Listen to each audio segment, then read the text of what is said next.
Yo, there we go. Mic was muted. Go fig. All right, welcome back, guys. Thanks for joining me here today. Going to be talking some Mavs, and we're actually going to be joined in a bit by Big Game James as well. So allow me to get this going here. Let's see. All right, that should fix that. You guys should be able to hear me now, right? Good? Yeah? All right. Yeah, there we go. Yep, plugged in the mic, but for whatever reason, the software had it muted. Whatever. But yeah, we're going to be talking a little bit of Mark Cuban here. He recently, I think in the last couple days, just turned 60. So it's just kind of going to reflect on his ownership, which actually started January, I think, 4th, 2000. So we're going to talk a little bit on that. Go into sort of one of my other videos I did recently related to his potential mistakes or regrets that he might have. And I'm going to get this set up as well, that here in a bit we're going to have a call-in from Big Game James of Silver and Blue Nation, originally from the area. So he's also a big Mavs fan. Going to get him looped in on this. But I think he's still driving home from work, so because of a somewhat time-sensitive nature, I'm just going to kick things off here, and we'll bring him in when he's available.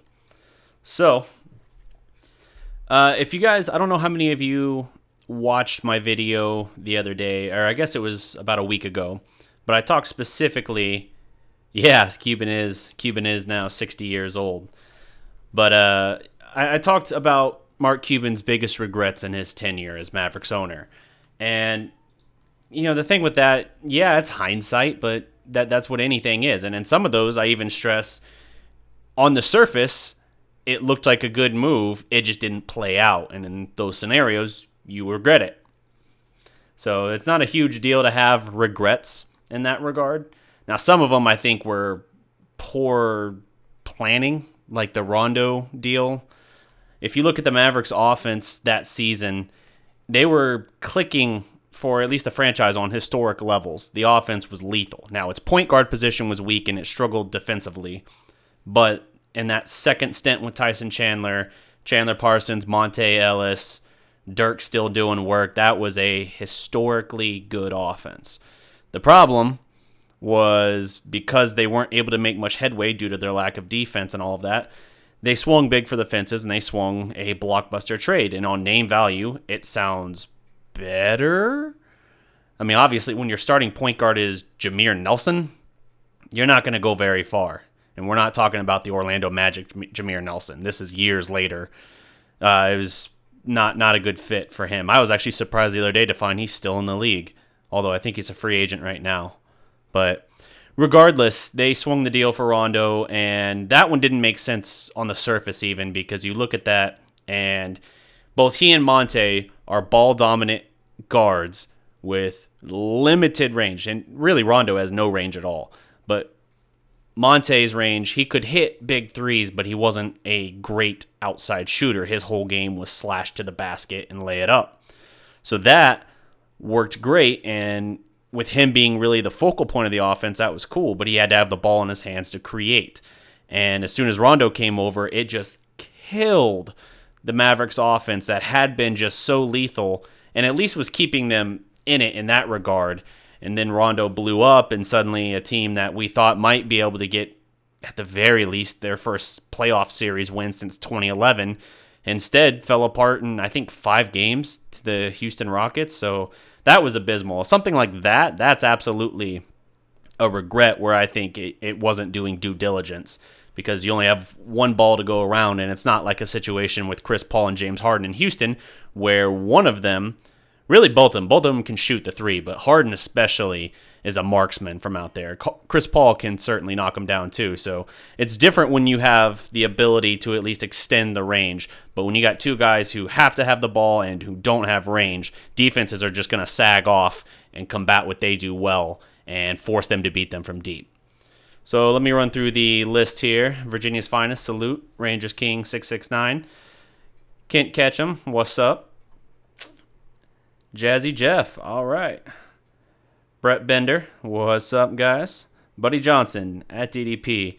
I know this is a basketball podcast, but on the line it says Jeff Swaim is 27. Online. On the line? What am I saying? I'm like inserting words that aren't even in the comment. It says Jeff Swaim is 27 on Wikipedia. It says he's 24. Which one is right, brother? Jeff Swaim, I would say 24 for Jeff Swaim. 27? Let's see. So he was 4 years at Texas. Yeah, no, 27's right. 27 sounds right. But, anywho. Gle, what's up? Edgar S. I'm getting old man vision here. I need to, like, up my text size on the monitor. And I got to be careful, too, because when I was streaming earlier yesterday on Twitch a little bit, someone said something, I leaned forward and just dinged the headphones against the side of the mic. Kind of like that, except it was my headphones. And then I got yelled at by the guy for apparently making the mic go which also probably sounded great for you. But let me get this rolling here for James. Hold on here. Let's see. Give me your opinion. I saw that. I had forgotten even the name Evan Eschmeyer until you mentioned it. Yeah, Evan Eschmeyer. Man, you talk about a perplexing signing there. And the fact that two of those in that contract list came up in the same offseason. Ooh. And then the next offseason was Rafe LaFrentz. Or no. Was that the same offseason? No. I think it was during that season that they acquired Rafe. So it's just a bad stretch in general. Rafe, I remember I liked Rafe when I first started watching. I was just young. I was probably 11, 12 at that time.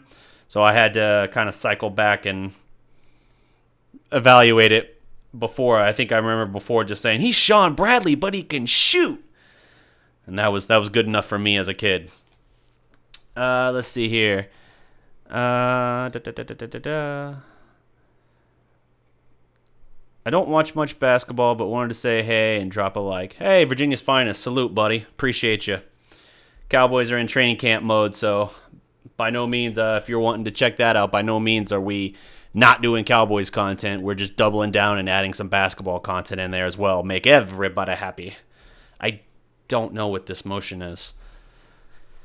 I would join too, but I'm too young to speak too much for the future. I guess I could. I'm excited for making info. Okay, yeah. All right, interesting. Rangers King. I like that. I like that for sure. Salute again to Virginia. It's Virginia's finest. I'd even forgot name. Sorry, I keep getting buried in the comments, and I'm trying to make sure I'm caught up with everyone. Jeff saying 27. Yes, Rangers King, got it. You got to tag me so it really stands out and pops for me. Please give me your opinion. Should we try to compete or continue to rebuild? I feel like we should rebuild for 1 to 2 more years because we're in the West. Edgar, that's a fantastic point. I agree with you that they should. The problem is they're not going to at this point. For 2 reasons. One, when they swung the deal for Luka Doncic, which was pick 5 and a first next year for pick 3 so they could get Luka Doncic. An hour or so before, they actually nixed a deal that was offered by Atlanta that would have been swap 3 and 5, and then Dallas send them Wesley Matthews and take back Kent Bazemore. Now, Bazemore's got a bad contract, but I don't dislike him as a player. The difference is Bazemore has 2 years left on his bad deal, whereas Wes Matthews is an expiring contract, and Dallas said no to that. Dallas still is high on Wes Matthews and what he brings to the leadership and everything, and so they did not want to do that.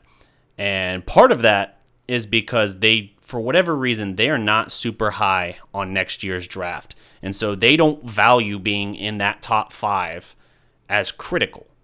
Now, say what you want on that, or they'd have to be in the top 5 to keep the pick next year. It's protected to that degree, but it would not help them outside of that. They don't view protecting next year's 1 as critical. And I think also a couple of down years in a row where they haven't made playoffs and haven't been close. Well, 2 years ago, they were close for a little while there towards the end. They fell off at the very end, but I digress. They want to go for it now, and they'll be way more exciting between Luka, Dennis, and DeAndre, but I do tend to think that they're going too early and that they severely risk getting caught in purgatory. What could save them if Dennis Smith takes that next step, if Luka Doncic is what we think, they will have a staggering amount of cap space open this summer that will allow them to go. I think it's anywhere from $50 to like $85 million, depending on who opts in. I'm assuming Barnes and Powell will opt in which case then you're looking less than 85, obviously. But you have a ton of money that's going to be open. And so Dallas has options for what they can do. Sorry, I'm still trying to multitask here to get James this link for as soon as he's ready. Trying to multitask while keeping a train of thought, which I guess is literally what multitasking is in this case. So, I'm good. Oh, man. If I set that up, then that'll do that. Okay. So, yes, Dallas is going for it now. I've worried that they could get caught in that middle purgatory. What could help them, however, is if they can draw free agents, big free agents, with the development of Dennis Smith and the presence and, hopefully styling and profiling of Luka Doncic. Good question there. Let me see. Galeh in the house. I think Rafe was first, says Kent Ketchum. Okay, along with two other players. It was a 3-player trade, 2001, I think. Yeah, it was 2001. It was like the 2001-2002 season, I believe. And then they gave him a 7-year, $70 million contract. He spent 1 year in Dallas before they traded him to the Celtics, and then I kind of lost track of him. Dallas prospect, Rafe's number was 45, right? Yes. Yes, Rafe Full of Friends was 45. And yeah, I liked him on that team. For nostalgic purposes, aside from the 2011 championship team, that 2002-2003 team that went to the Western Conference Finals with Steve Nash, Michael Finley, Dirk Nowitzki, Nick Van Exel, even guys like Rafe LaFrance. They had Sean Bradley, though. But even that band of guys, that is probably my most nostalgic team, other than, of course, the title team. Because I swear up and down, had it not been for a sprained knee for Dirk, Dallas would have beaten. They lost in 6 to the Spurs, in which Dirk missed 2.5 games, something like that. I mean, it was fairly early in the series. And yeah, they won one more without him, I think Dallas did, and then it fell apart. So if you got Dirk, that was Dirk's real big stage moment there, his first one where you looked at him in the playoffs and was just like, okay, this dude could be something. I mean, he'd had moments before that, but this to me at least felt like he was really making a statement. And then the knee injury happens.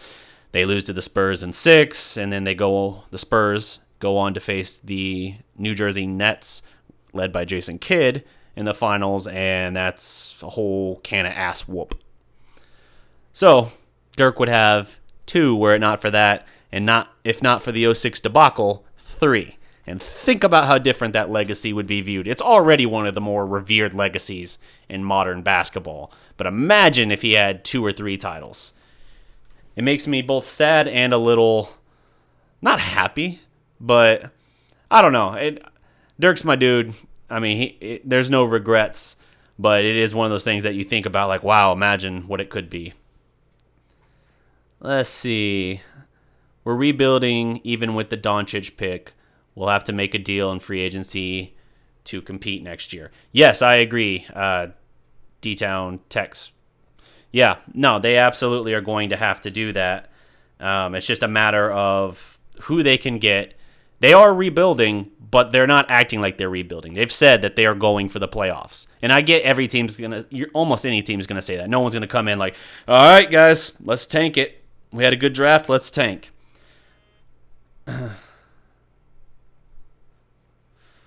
Hold on.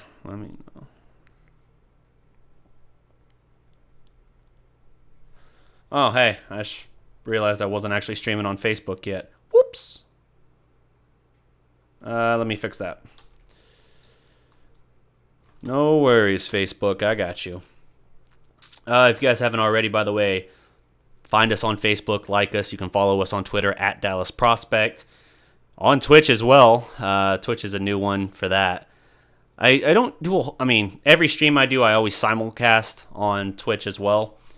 But if you guys really want to see entertainment, if any of you like any kind of gaming content or anything like that, then follow a page called Game Drakes, which is run by a buddy of mine, and who lately I've been helping out with that, and probably will for the future for a little bit, because that's actually a lot of fun. Playing a lot of more 2D retro games like Metroid Zero Mission and Super Metroid and stuff like that. So, surprisingly, something I'm enjoying. I don't mind shooting for the fences on Luca. Swinging for the fences. Swinging. Yes. Oh,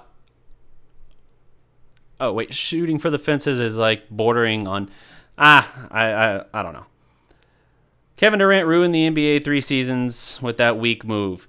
So, on that, I can really chime in because I'm originally from, and this for some reason shocks people and makes some people automatically unhappy with me, which I think is funny. But I'm originally from Oklahoma City, really Norman, Oklahoma.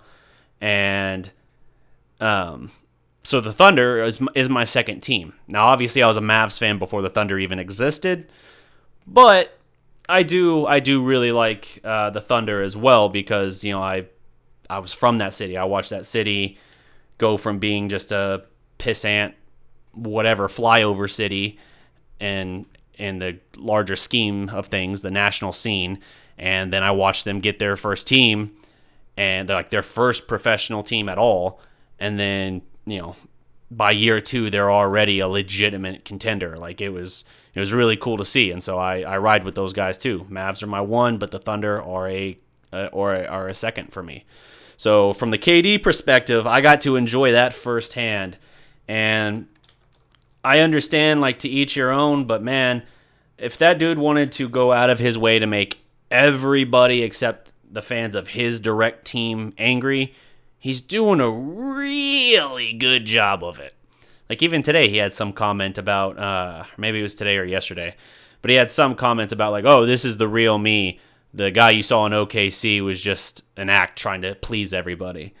I don't know about that. You played the act very well for like a 9-year career before you left, but whatever. I don't care what he does or what he's about. He's doing him. He's happy. Cool. You do you. We moved on. You moved on. End of story. DDP, thank you. Didn't know about Wes Matthews and Kent Bazemore trade. Keep up the good content. Thank you, Edgar. Keep trying. That's what I'm doing. Interesting to see what Powell future with the Mavs once Dirk is gone after this year, says Cowboys X Factor. I am actually a little concerned that Powell might already be getting awfully close to his ceiling. Maybe I'm wrong. I actually hope I'm wrong. By the way, I'm just now going live on Facebook. Stupid. For whatever reason on this setup, clicking live on Facebook is a different button than going live on every other platform simultaneously. So I accidentally went, 18 minutes before I got clued into Facebook too. Whoops. My bad, guys. My bad, Facebook fam. I know you guys are there.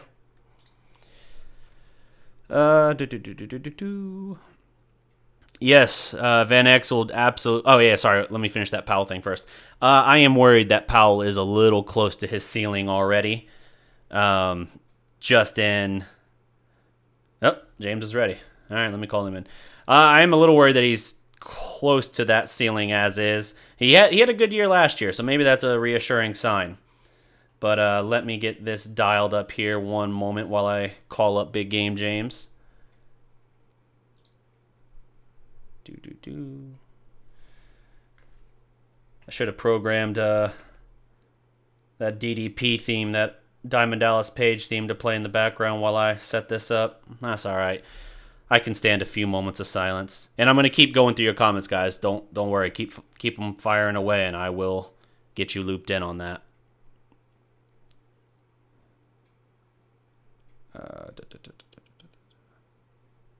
There we go.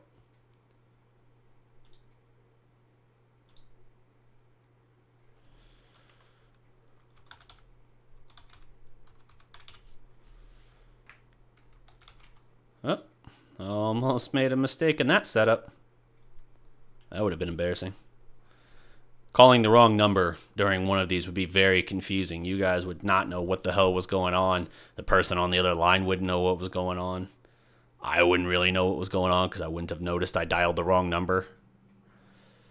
Get some Clarence or something like that. Some Yolanda. I don't know. Let's see. Well, if the browser loads. Nick Van Exel went crazy in those playoffs. Yes, in the 2002-2003 playoffs, Van Exel went nuts. In fact, in a lot of people's estimation, he outplayed Nash, which was really impressive in itself. I loved Van Exel, and I was disappointed when they didn't keep him, although I did eventually see that he kind of fell off. I think he went to Golden State after Dallas. Yeah, he's part of the Anton Jameson trade. So he went there and kind of flamed out a little bit. But, still got love for Nick Van Exel. Big Game James, if you're listening, I am trying to get this thing called in for you. Stupid browser window won't load. The slick Slovenian and Dennis Smith Jr. is going to open some eyes as long as the two get along. I think the two get along well, actually. I think they've got, so far, everything I've seen suggests they have pretty cool chemistry. So, slick Slovenian. Alliteration. I dig it. Try saying that drunk, though. Slick Slovenian. Couldn't stand the Kings back then. So much. Ringing them damn bells all the time. They have no shame. Happy they've been irrelevant for years. Yeah, I don't think the Kings have made the playoffs in like a decade. So, yeah, it's been tough sledding for the Sacramento Kings for sure.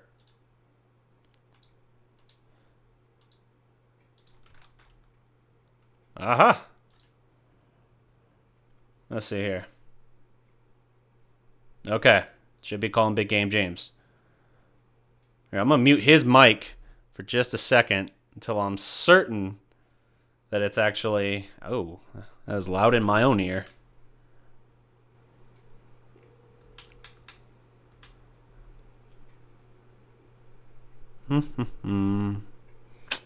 Yes, I hated the Kings, though. Absolutely. Was right there with you.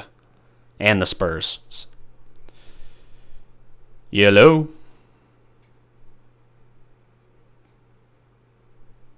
Got your big game? Yeah, I got you. Okay, cool. Let me throw up your volume on the... Can you hear me? All right. Technical difficulties. Stream hears me. Should still be transmitting through the mic. Huh. Can you hear me? Ah. Fantastic start. Damn Murphy Law. All right. While I try and get him dialed back up, let's continue on with some of these. I remember Van was making... Oh... Nick Van Exel. I saw Van and I had a horrifying flashback for a moment to Keith Van Horn, and a shiver ran through my spine. That could almost deserve a mention in a video itself. Oh, hey. Am I simultaneously live on... Yo, can you hear me? Hey, James, can you hear me? Cool. All right. Let me bring your mic on into the stream. We already got it going here. All right. So now we are joined here by our guest, Big Game James of Silver and Blue Nation, talking a little bit of Mavs. James, how you doing? Uh-oh. All right. Well...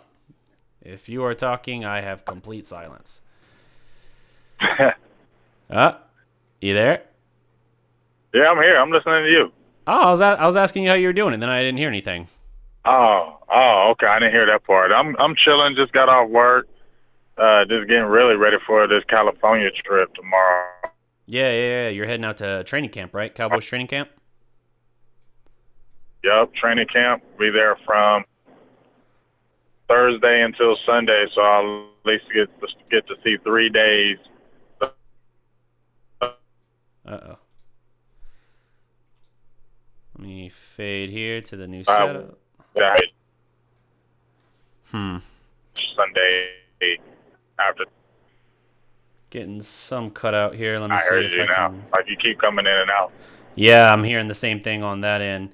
I wonder if it's because you're still driving home. Let me see if I can close out some extra tabs on my end to help with that. All right. All right.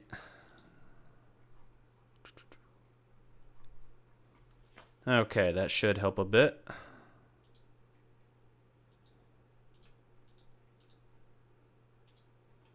All right, you there?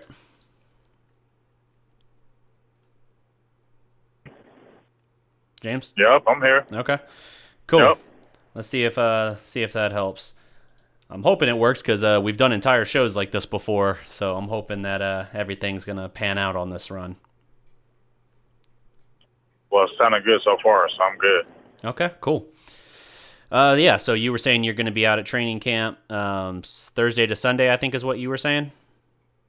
Yeah, I'll be out there from Thursday to Sunday. As soon as I actually touch down tomorrow, I'm going straight to camp because I actually landed in San Diego because some of my people's was out in San Diego, so it's in Oxnard, so it's like a 4-hour drive. So camp starts at like around 3 or 4, but might as well just get there, go, get settled, get some good stuff. Randy Gregory is taken off the list of the injury inactive list. Yeah. And now he's full go. So I'll be able to, I came at a good time actually, so I'll be able to actually see him get some work, hopefully. Yeah. No, that's cool. I'm excited to see what he can bring as well. So shifting to some Mavs here, what do you make of the recent kind of rumors that the Mavericks could be looking to trade for Jimmy Butler sometime sooner rather than later? Since he's refused his max contract extension with the Timberwolves, there are reports kind of suggesting that they could look to deal him anytime between now and the trade deadline. I mean, I've been reading about that and seeing it. I mean, he'd be a great addition to the team, no doubt. My thing is, what would be the situation of would he coming in? Are they giving up anything? I'm betting they would. They'd have to give up something because the whole point is getting something for him rather than nothing. You know what I mean? So they're going to be giving up something hefty because Jimmy Butler, you know, he's not a average player. He's a top NBA player. Yeah. Also, but the thing that's kind of, I'm not saying this could stop anything, but you know how he was in Chicago. He had a little bit of problems with, I think, D Wade or whatever, and they were, you know, little things going on in Chicago. Then he goes to the Timberwolves. Yep. Now he's having a little bit of problems over there. You know what I'm saying? It's only been a year. Mm-hmm. I just say keep tabs and eyes on that as well, because he could be one of those, you know. I mean, the dude came out of nowhere and came from nothing, so I hope he's not too in the clouds. But, you know, I hope he still recognizes that, you know, where he came from and still grind hard and not be one of those guys that feel like he made it and now he's got the little prima donna attitude. Yeah, no, absolutely. And the fact that he has had a little bit of difficulty kind of melding with locker rooms the last couple of years is a little bit of a concern. Now, it seems like the indication from Minnesota suggested it was something more to do with him not being on board with like the work ethic of some of the other players, and thinking they were too laid back rather than working hard. And if that's the case, I think that maybe applies more to an Andrew Wiggins, who you talk about a guy with a lot of potential but is currently way overpaid. I mean, he's got a massive deal right now. Like that's the other hypothetical I've heard about as far as the Wolves making a deal. Like, would you rather have Butler or Wiggins? I'm like, Butler, easy. Like, Wiggins is younger, but at the same time, he's already overpaid. And I think he got his huge contract, and on the first year of the new contract, dropped 7 points in his average. And part of that's because they also brought in Butler, but still, he's playing the same amount of minutes, and his points dropped that far. I just don't think he's that player that everybody thought he was going to be. I think that's the biggest thing with Andrew Wiggins. I think he's one of those guys that when you could see an Andrew Wiggins the rest of his career, I could see him being one of those guys that was a high draft pick. Everybody thought he was going to be this, but you know what? They maybe estimated him, and he's just a good player. You know, he's not one of those great players that they thought. And you can see him being a journeyman because now you can talk about trading Andrew Wiggins because before when you came in the league, you're like Andrew Wiggins. But now you're not looking at Wiggins like he's anything crazy special. Mm-hmm. He's not really, if he gets traded to a team, what is he really adding to your team? Still is inconsistent with his jump shot.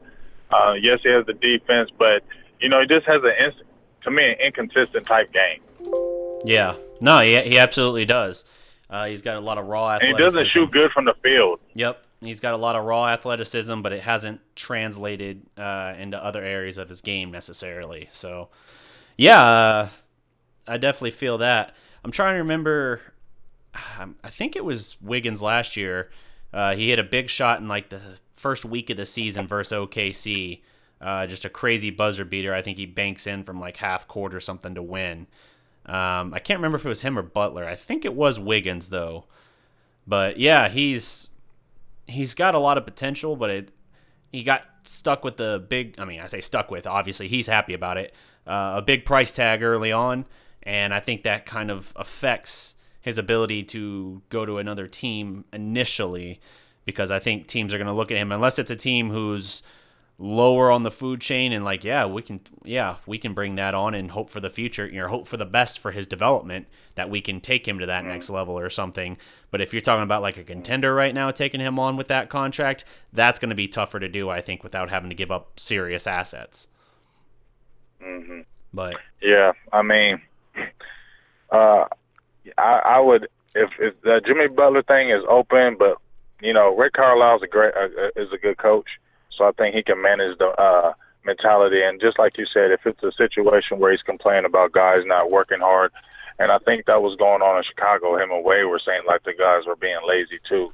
Yeah. So if that's a situation, Carlisle's not that type of coach that lets you get lazy at all.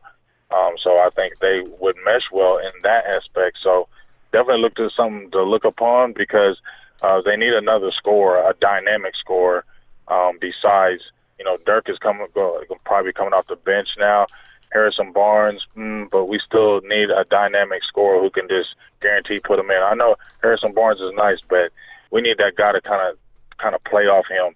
Wesley Matthews, good, but I think he's still better off the bench. You need a Butler type guy.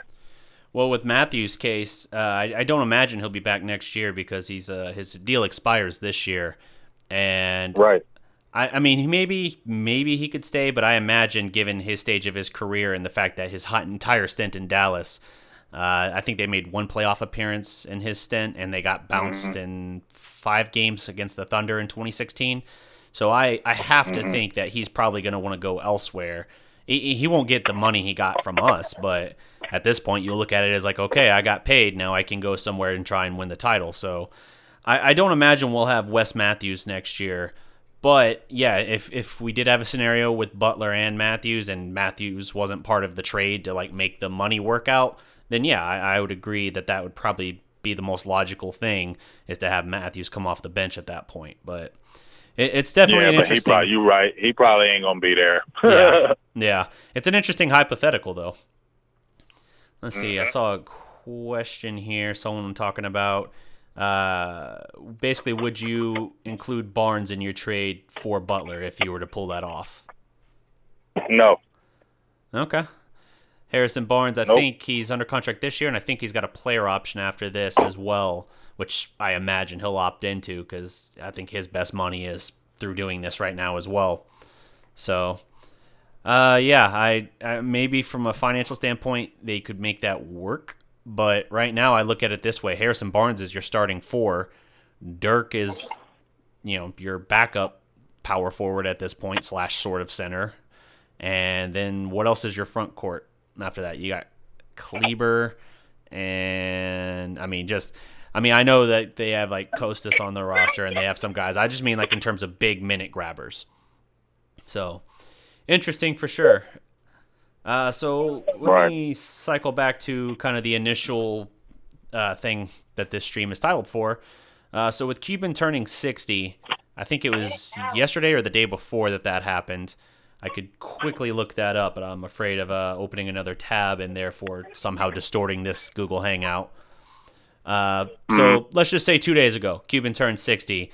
What would you make of his tenure to this point as Mavericks owner? It kind of, to me, feels like a case of two eras, so to speak. Well, like you said, it's probably like a tale of two cities. Mm-hmm. It's almost like night and day. When he came in, he was the rambunctious guy, you know, the Jerry Jones of the NBA coming in all just kind of crazy, and then we had the little run, where we was dominating those playoffs. I mean, 50-win seasons, Dirk killing people, Howard. I mean, you got Chandler, Terry, Kid. You had all those guys, and then you finally get the championship, and then you're competing. Almost seems like you were competing in that West. And then it just seems like right after that championship time, everything just fell apart instantly. It wasn't just like a slow crumble. It just felt like, bam, gone. And it just like you said, it seems like a tale of two cities. Super successful, and then coming down crumbling. Almost kind of seems like the Cowboys. Yeah. That winning time, and now they're just in where now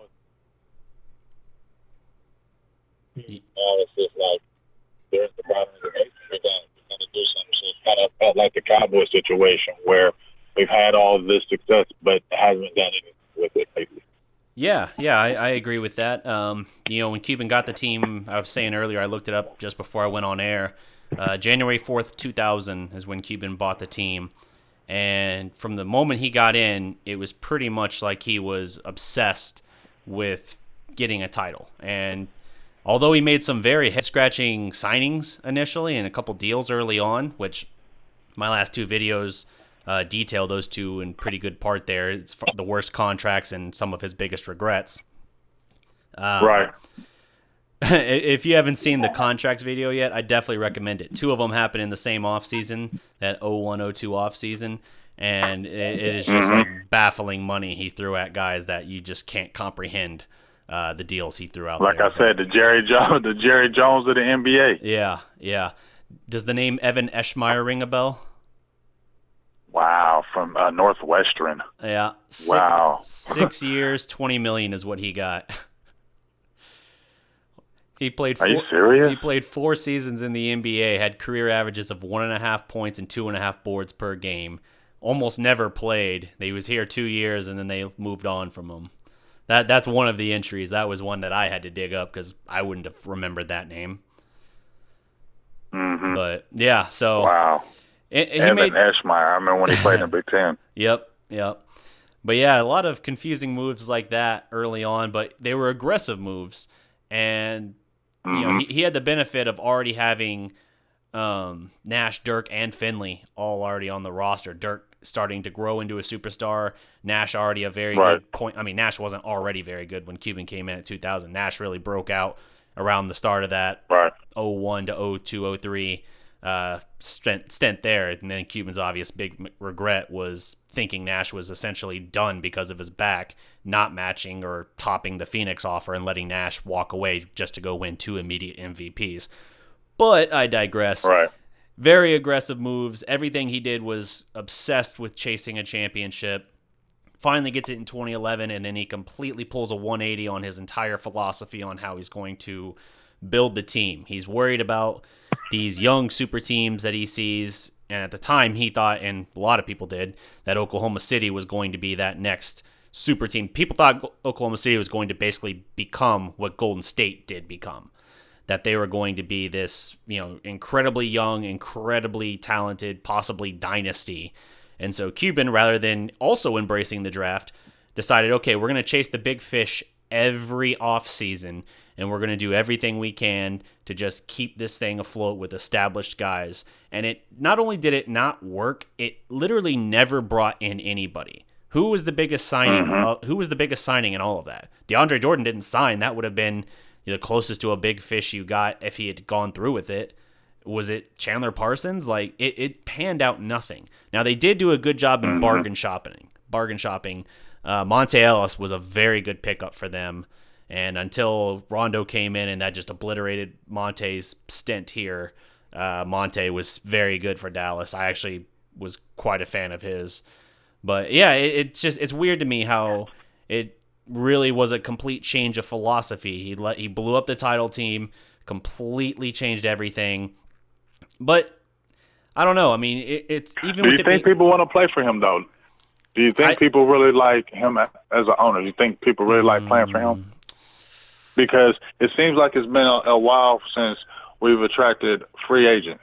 Yeah. And much like I said, I can just compare it. Like, it just seems like now the gambling in the beginning, the attitude, it was hot in the beginning, but now I feel like it's kind of worn off. It's kind of worn off on people, and nobody looks at him like, oh, Mark Cuban any longer.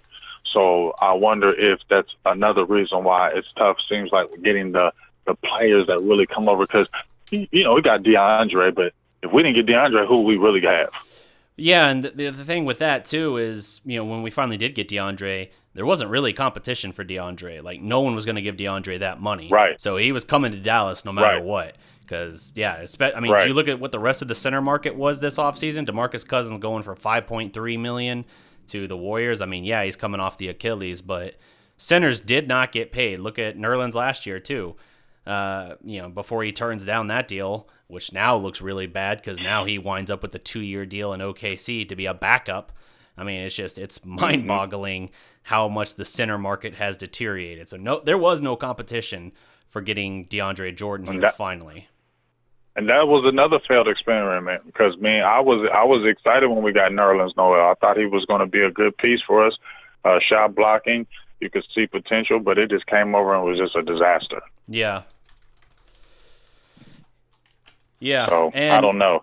It just seems like players are just coming to us, and it just seems like we're not getting the players that we really needed to really compete. Now, in saying that, if you look at our starting five right now, if you probably throw our starting five right now, you'd be looking at Dennis Smith Jr., Wes Matthews, Donich, Harrison Barnes, and then you got DeAndre Jordan as your starting five. And then you got Dirk coming off the bench, so forth and so forth.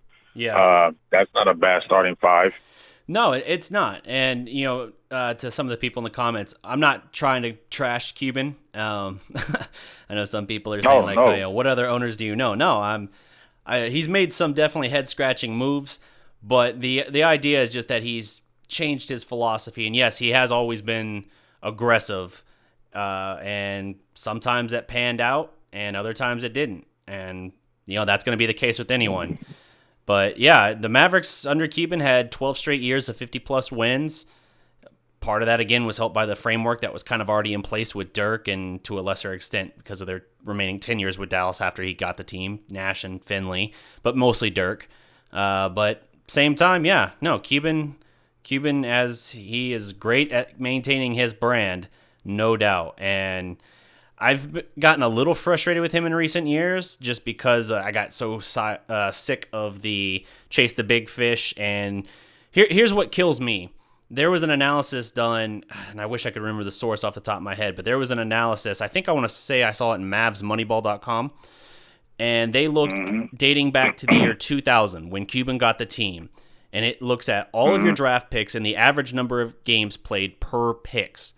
Dallas was last in the league by like a wide margin in terms of the average number of games played by their draft picks since 2000. So Cuban's entire era. Now, they had some good picks in there, obviously. Josh Howard was very nice. Marquise Daniels wasn't even a draft pick, but he was a undrafted free agent that was good for a while.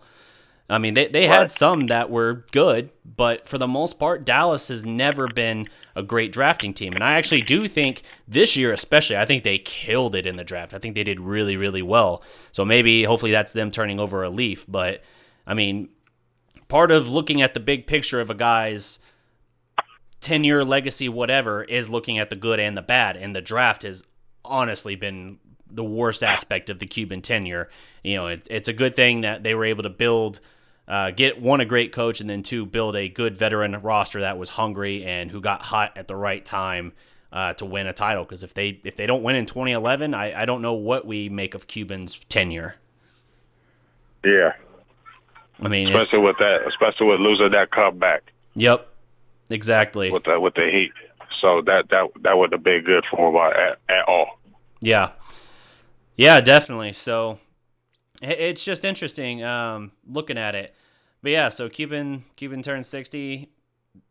Looks good for 60, but Yeah, I was just about to say he don't look 60. no. I mean, I saw the He headline must and I got that was good money, man. You don't get that they get the yeah, tummy tucks and face razors and stuff. I think he'll do that kind of stuff. He look like yeah. a guy get his eyes raised. He still looks like a dude who wears jeans from like 1990 something and sweaters. I gotta give him. He don't look T-shirts. 60, bro. He Yeah. don't look Oh 60. no. He looks good. That's not what I'm saying. I'm just saying like he's also like not a super dressy up guy unless he's like going to an event He or never on gonna be Shark that guy. Tank.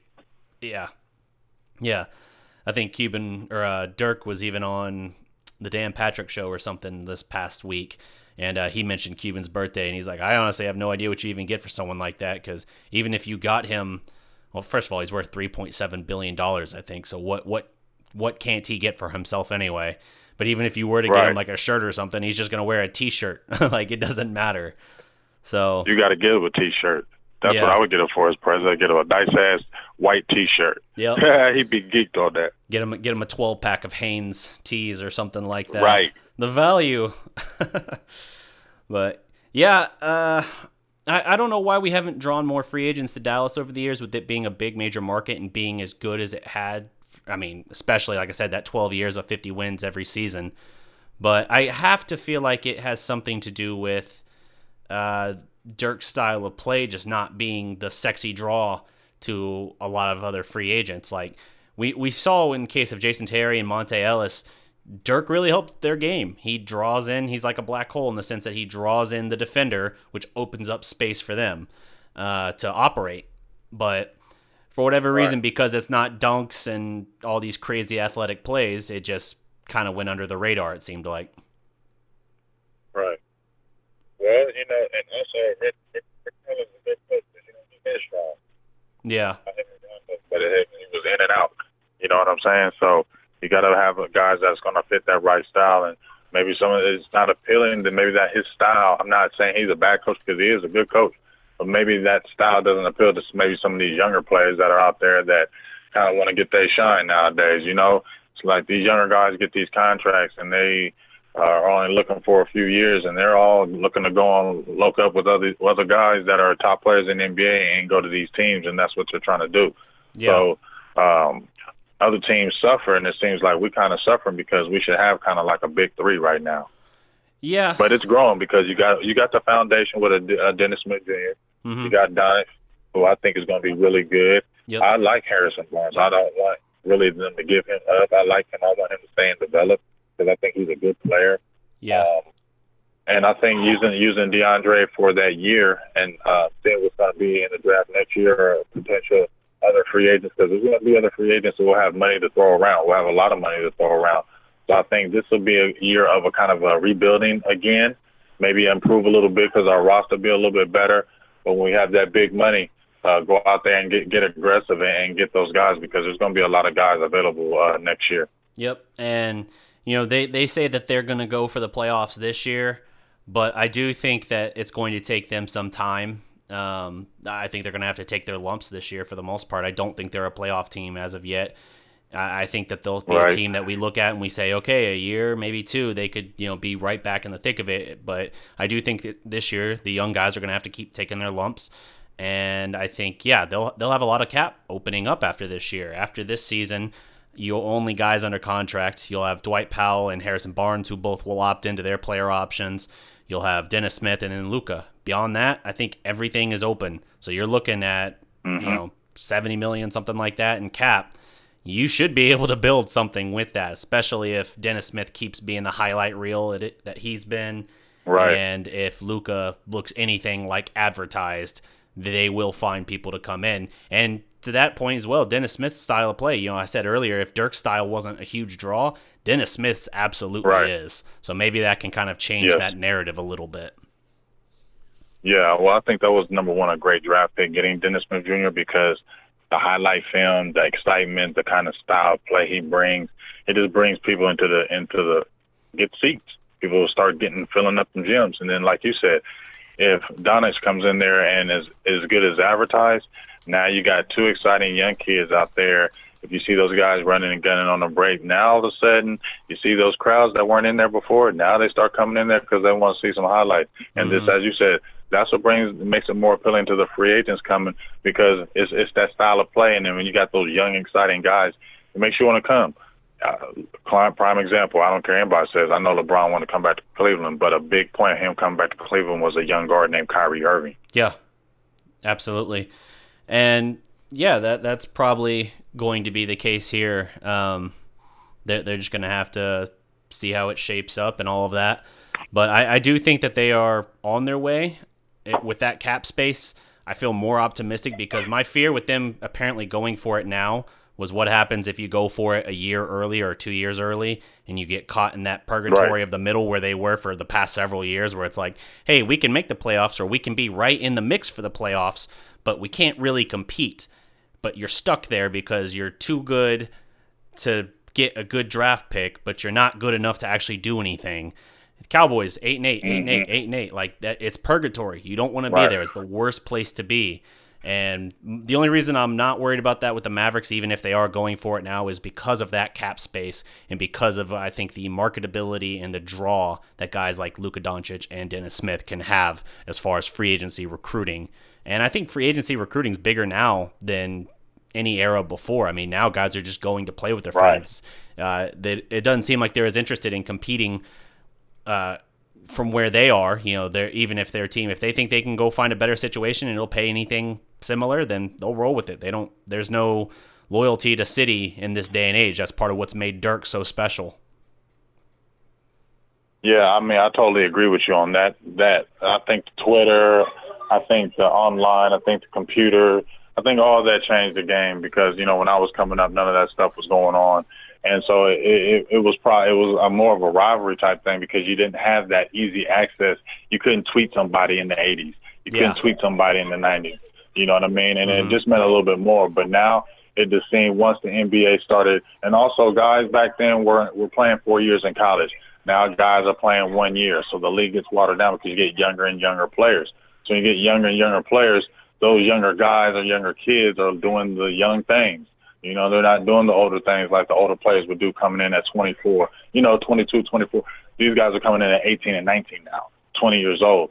And so, like you said, they like playing with their friends, and they want to get it. They don't want to wait 3 or 4 years to get a championship. If they feel like they can get a championship within 1 year, they're going to do it. Yeah. Yeah, and D-Town Tex makes a good point here as far as the West playoff picture. You're looking at probably Golden State, Rockets, Thunder, Lakers, Blazers, Jazz, Pelicans, Spurs, Wolves are all of those teams are ahead of Dallas in the likelihood of making playoffs.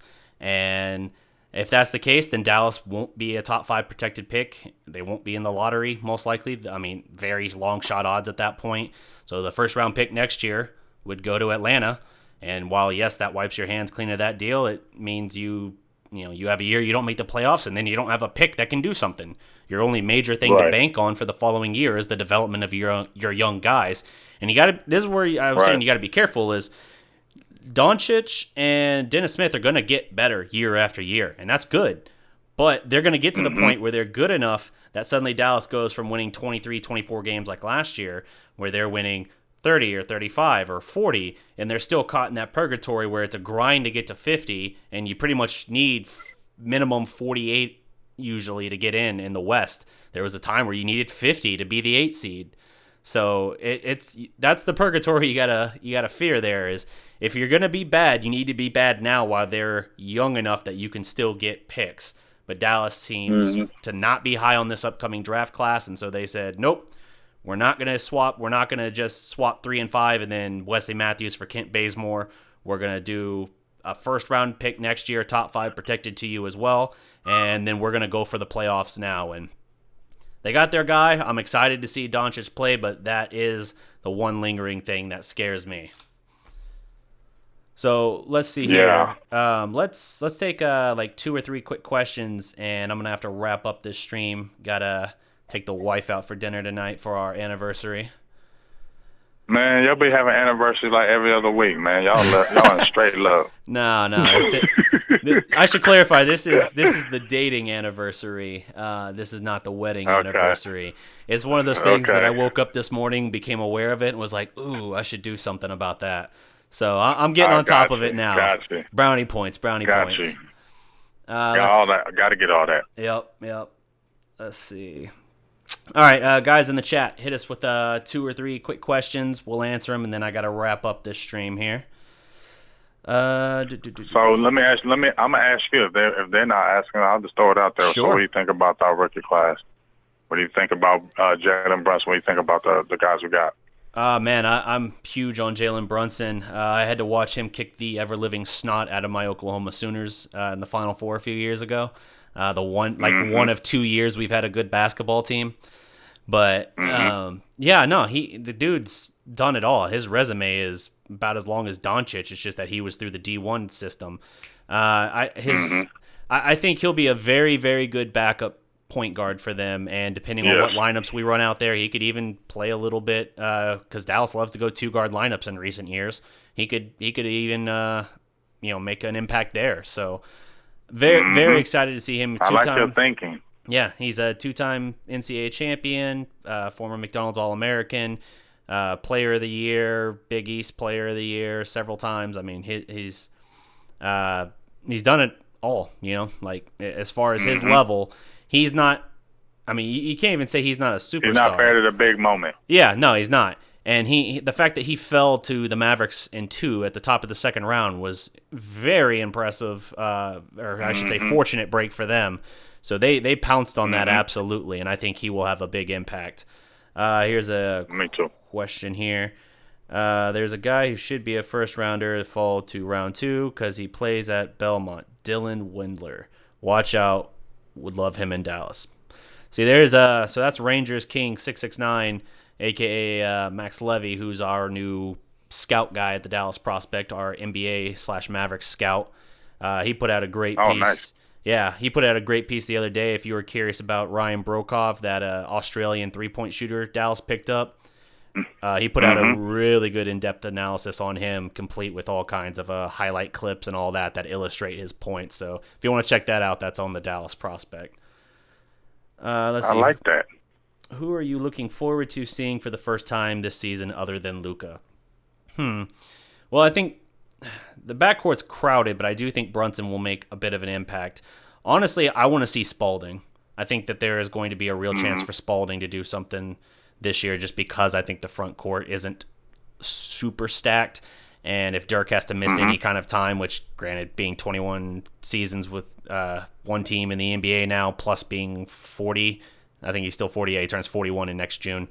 So yeah, there's plenty of opportunity there for Spalding, I think, to get call-ups and get possibly some meaningful minutes. And I think he is a steal as well. They got him at pick 56, which was crazy, I thought. Yeah, I mean, I'm gonna be honest. I don't want to go up the cop out with Brunson, but I just really like the mixture, what he's really going to bring. I was listening to you, and I was thinking about that on the way driving back home about what he's going to bring coming off as a backup point guard, and not just that. You can see him working with Dennis Smith as both of them on the floor together, because you got 2 defensively good guys on the field. I mean, on the court. So. I think you could just mix and match those guys and put pressure on the ball, ramp up your defense. You can do a lot of things if you put both of those guys together. Not all the time, but you can see really good matchups because you can see if those guys really can flow off of each other. I think that'll be a good combo when you can put them together in spurts. Yeah, absolutely. So let me find a final question here. Okay, I got one here from D-Town Tex again. So this one's a more general NBA question. With Gordon Hayward being back, do you think the Celtics can now be a legitimate challenge for the Warriors if it's a finals matchup? Well, I mean, they can be a legitimate chance of getting there. I don't know. With LeBron in the West now, I think their path looks really good. They just have to really, yeah, that's what I'm saying. Yeah. As far as the East, you look at them and the Sixers as being the top guys in the East. But as far as still thinking that they can really compete, I mean, they do have Kyrie Irving. him coming back, Hayward coming back. I mean, they still were balling. They had Hayward out, the whole damn year. I mean, they had guys out that they needed, and they were still balling out. So you could see that, but they still got Curry. They still got Clay. They still got Durant. And that's just a formidable pair. And Draymond, and as long as you got that, and they got a good little mixture of bench, they're going to be a problem, man. And then they got your boy. Come on, man. Yeah, absolutely. They got your boy Cousins. How is that happening? Yeah, in that regard, you should have to hope that Cousins isn't ready yet, that he's not himself, and that it's noticeable. And Achilles is tough to come back from. I don't think Wes Matthews now is the player he was in Portland before he tore his Achilles. But you just got to see. I mean, with a team like that, as stacked as it is, he can take as long as he damn well needs to, and he'll be as good as he can be. You know, it's not like they have to rush him back to worry about a playoff spot, or even just making the playoffs. So I could see them challenging, but man, this year in particular, as far as the actual title, it feels more gloomy than it's ever felt. Even when Durant went to Golden State, I still was like, well, I don't know, the Spurs maybe could do something. And you still got, the Cavs and the Celtics are coming up, so maybe someone could trip them up. But yeah, this with DeMarcus Cousins going there now, it almost feels like an afterthought, and I'm just like, okay, shift all focus onto the Mavericks. I'm just gonna enjoy their build and what they can kind of grow into. But it's gonna be an interesting ride. Like I said, I really just want to watch these young guys. I love watching young teams. I don't like watching them old fogies play. Yeah. I like watching these young guys, and Dennis Smith brought it. I knew when they drafted him last year, I was super excited. I knew he was going to be the truth just because of his athletic ability and watching him.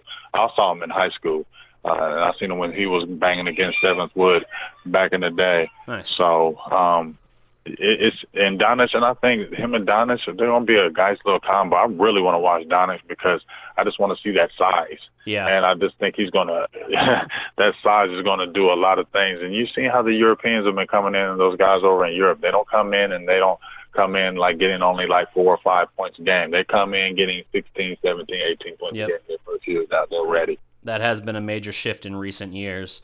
But, yeah, so thank you guys for tuning in here. James, tell them where they can find you. Yeah, you can check me out at Silver and Blue Nation. Big Game James, if you ever, we're talking Mavericks basketball, but if you like talking that Cowboys football, make sure you get on there every Sunday, like around 3:30, 3:45, Facebook Live. We also catch us on Twitter, Instagram, YouTube. We got all those platforms going. You can check the Big Game James page. This Facebook right now, but trying to keep all the high action. And if you like Cowboys football, I'll be down there these next 3 days at camp. Make sure you check it out. I have some good footage for you. Absolutely. And you guys can also check out the DallasProspect.com. Find us on Facebook. Subscribe to the channel here. And we are your home for Dallas sports and all things pop culture. Until next time, guys, remember, every legend was once a prospect. Salute.